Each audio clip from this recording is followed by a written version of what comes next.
Kitchen. તો શ્રાવણ માસ ચાલી રહ્યો છે ત્યારે ઉપવાસમાં ખવાય એવી સાબુદાણાની ખીચડી આજે આપણે બનાવવા જઈ રહ્યા છે। તો ઘણા લોકોની એવી કમ્પ્લેન હોય છે કે તેમની સાબુદાણાની ખીચડી છૂટી નથી બનતી। તો ચાલો એના માટે હું કેટલીક ટિપ્સ અને ટ્રિક્સ લઈને આવી છું જેનાથી સાબુદાણાની ખીચડી એકદમ છૂટી બનશે। તો ચાલો આપણે રેસીપી શરૂ કરીએ। તો સાબુદાણાની ખીચડી બનાવવા માટે સાબુદાણા કેવી રીતે પલાળવા એ ખૂબ જ ઇમ્પોર્ટન્ટ વસ્તુ છે।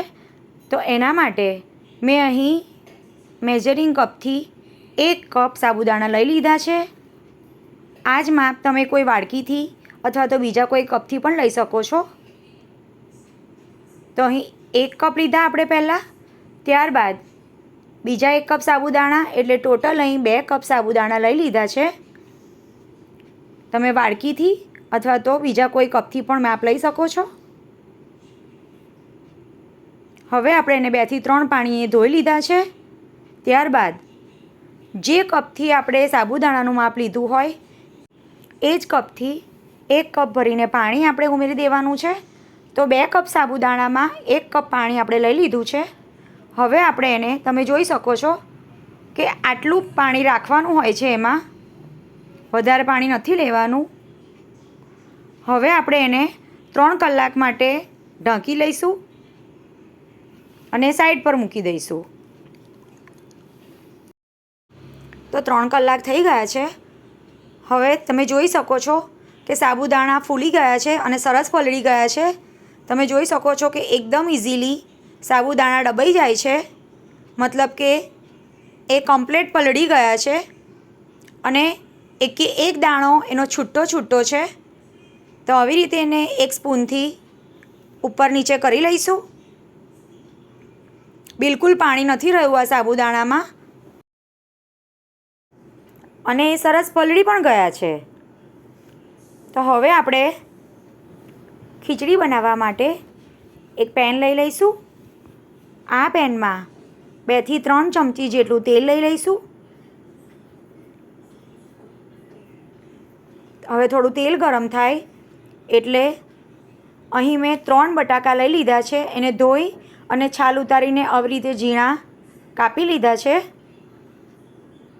જો 2 કપ સાબુદાણા હોય તો 3 બટાકા મેં લીધા છે। તમારા ઘરમાં જો વધારે ખાતા હોય તો તમે વધારે બટાકા પણ લઈ શકો છો। હવે આપણે એને તેલમાં સાંતળી લઈશું। બધા જ બટાકા ઉમેરી લઈશું। હવે આપણે એને 3 થી 4 મિનિટ માટે આવી જ રીતે ખુલ્લા સાંતળી લઈશું।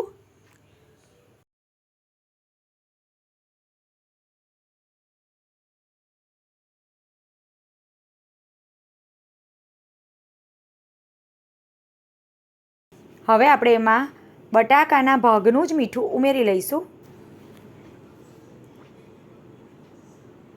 મિક્સ કરી લઈશું એકવાર।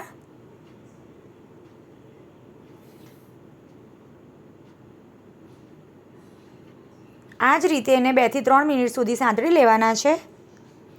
ત્યારબાદ હવે આપણે એને 3 થી 4 મિનિટ માટે કવર કરી લઈશું। 3 થી 4 મિનિટ થઈ ગઈ છે। વચ્ચે પણ આપણે એકવાર હલાવ્યું હતું। ફરી એકવાર સાંતળી લઈશું આવી રીતે।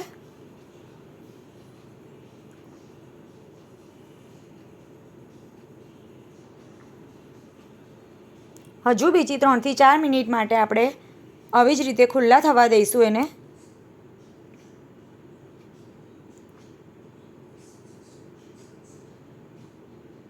હવે આપણા બટાકા થઈ ગયા છે, એને એક પ્લેટમાં કાઢી લઈશું। ત્યારબાદ એ જ પેનમાં આપણે અડધી ચમચી જેટલું જીરું ઉમેરી લઈશું। જો તમારી કઢાઈ નોનસ્ટિક ના હોય તો તમારે થોડું તેલ વધારે લઈ લેવું। નોનસ્ટિકમાં તેલ ઓછું વપરાય છે એટલા માટે મેં અહીં નથી ઉમેર્યું। હવે જીરું થાય એટલે એમાં મીઠા લીમડાના પાન અને લીલા મરચાં, જેના મેં 1ના 2 એવી રીતે કટકા કરીને લઈ લીધા છે, એ ઉમેરી લઈશું અને એને પણ સાંતળી લઈશું 1 મિનિટ માટે। હવે મરચાં અને લીમડાના પાન સતળાઈ જાય એટલે આપણે સિંગદાણા કાચા લીધા હતા મેં, એને શેકી અને છાલ ઉતારી અને એનો મિક્સરમાં અધકચરો એવો ઓન ઓફ મોડ પર મેં એનો પાવડર કરી લીધો છે, એ ઉમેરી લઈશું। એને પણ સાંતળી લઈશું. અત્યારે ગેસની ફ્લેમ સ્લો જ રાખવાની છે. તો સાબુદાણા આપણા છૂટા રહે એટલા માટે અહીં સિંગદાણાનો પાવડર આપણે પહેલાં સાંતળી લેવાનો છે. હવે આપણે સિંગદાણાના ભાગનું મીઠું એડ કરી લઈશું. મિક્સ કરી લઈશું સારી રીતે. એનો પણ કલર થોડોક ચેન્જ થઈ જાય ત્યાં સુધી શેકી લેવાનું છે. હવે આપણે લીલા આદુ મરચાંની પેસ્ટ ઉમેરી લેવાની છે. એને પણ સાંતળી લઈશું એકવાર. તો ફ્રેન્ડ્સ, તમે જોઈ શકો છો કે એમાંથી પણ પાણી બળી જાય એટલા માટે એને સાંતળી લેવાની છે. તમારા ઘરમાં જેવી રીતે તીખાશ ખાતા હોય એવી જ રીતે તમે આ પેસ્ટનું પ્રમાણ વધારી કે ઘટાડી શકો છો. જો ઘરમાં નાના બાળકો હોય તો લીલા મરચાં ઓછા લેવા. તો હવે આ પેસ્ટમાંથી પણ પાણી બળી ગયું છે.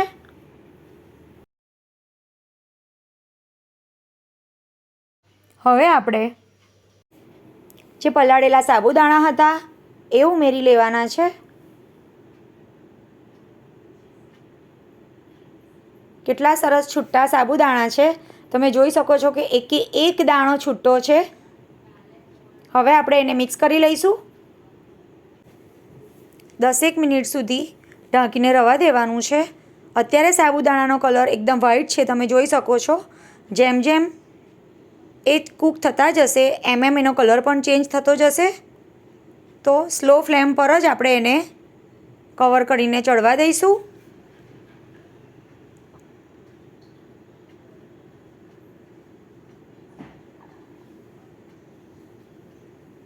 દસ મિનિટ માટે કવર કરી લઈશું. હવે એકવાર ચેક કરી લઈશું વચ્ચે.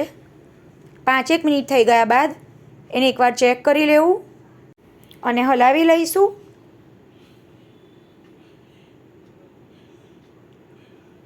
પાંચેક મિનિટ થઈ ગયા બાદ હવે આપણે સાબુદાણાના ભાગનું મીઠું અને ખાંડ, જો તમને ગળપણ પસંદ ના હોય તો તમે એને સ્કીપ પણ કરી શકો છો. અહીં મેં 2 ચમચી જેટલી ખાંડ લીધી છે, કારણ કે અમારા ઘરમાં બધાને ગળચટ્ટું ભાવે છે. મિક્સ કરી લઈશું મીઠા અને ખાંડને સાબુદાણા સાથે. જો તમે સાબુદાણાની ખીચડી ઉપવાસ માટે બનાવતા હોય તો મીઠાની જગ્યાએ સિંધવ લેવું.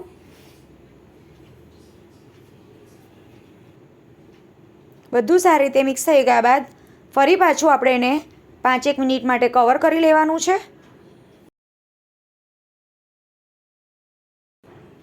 તો ફરી 3 મિનિટ જેવું થઈ ગયું છે. હવે એને ખોલી લઈશું એકવાર. તો તમે જોઈ શકો છો કે સાબુદાણાનો કલર થોડોક બદલાઈ ગયો છે. એ ઓલમોસ્ટ ચડી ગયા છે, પૂરેપૂરા નથી બફાઈ ગયા. હવે આપણે એમાં જે બટાકા લીધા હતા એ ઉમેરી લેવાના છે. મિક્સ કરી લઈશું એને પણ.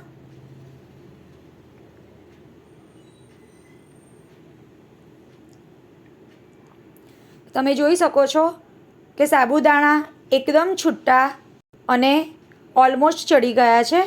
હજુ આપણે એને 3 મિનિટ માટે કવર કરી લઈશું.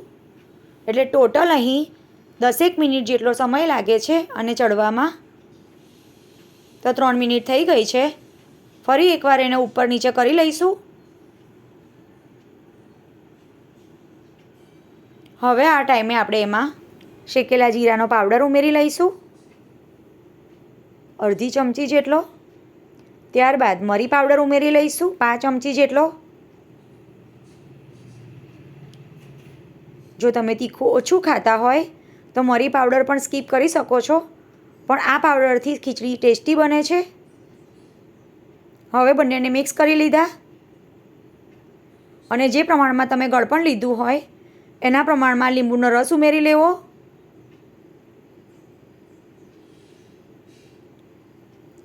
મિક્સ કરી લઈશું એને પણ.